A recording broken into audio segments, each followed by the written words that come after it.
Alors là, on va rentrer dans le vif du sujet. La dernière partie de la présentation, c'est comment vous allez pouvoir innover. Généralement, en innovation, ce qu'on peut voir, c'est qu'il y a 3 étapes principales. La première étape qui est l'étape du chasseur, la deuxième étape l'étape du mage, et la troisième étape qui est l'étape de l'agriculteur. C'est des petites métaphores qui sont très impactantes, mais qui résument bien les 3 grandes étapes d'innovation. Généralement, on pense que l'innovation, ça démarre par une idée, l'éclair de génie.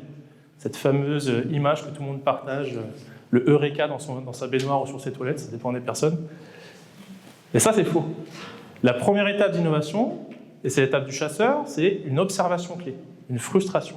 Et l'image de chasseur, elle est très importante parce qu'en fait, l'innovateur, c'est la personne qui va être capable de détecter des signaux faibles, des choses que les autres personnes ne voient pas en fait, ou qui va expérimenter une frustration que d'autres n'expriment pas.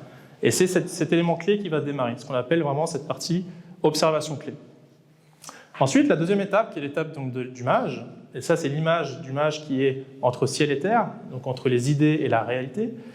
Avoir une observation clé, ça ne sert à rien, parce que si vous arrivez avec cette observation-là, les gens ne vous comprennent pas.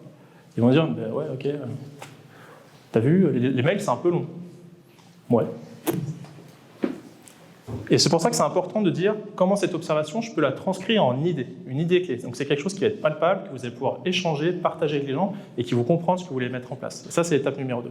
L'étape numéro 3, qui est une étape vraiment de patience, c'est de dire, bah, maintenant que j'ai mon idée, je vais la matérialiser, la concrétiser en un objet clé.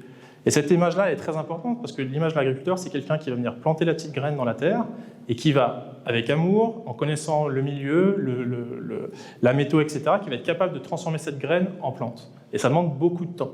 Et souvent, les gens pensent que l'innovation, en 2-3 mois, c'est réglé, on a un retour sur investissement. Ça n'existe pas. Sinon, vous faites de l'amélioration continue. Techniquement, on appelle ça. L'innovation, ça prend du temps par rapport à ça. Donc, il y a ces 3 étapes-là. Vous avez eu de la chance. Hein. On a failli voler votre téléphone portable. 3 étapes importantes, celle du chasseur, du mage et de l'agriculteur. Est-ce que c'est clair jusque-là? Ouais? Ok, super. Ces images-là et ces 3 étapes-là, c'est pas moi qui les ai inventées. C'est un franco-québécois qui s'appelle Miguel Oguri. Pour ceux qui ne connaissent pas, je vous conseille de lire ses petits traités d'innovation. C'est quelqu'un qui a mis en place l'innovation au CERN, qui est vraiment expert dans son domaine et surtout qui a une capacité de vulgariser des concepts très compliqués d'innovation. Et si vous ne connaissez pas ces petits livres-là, je vous conseille d'aller les arracher parce qu'ils sont vraiment géniaux par rapport à ça.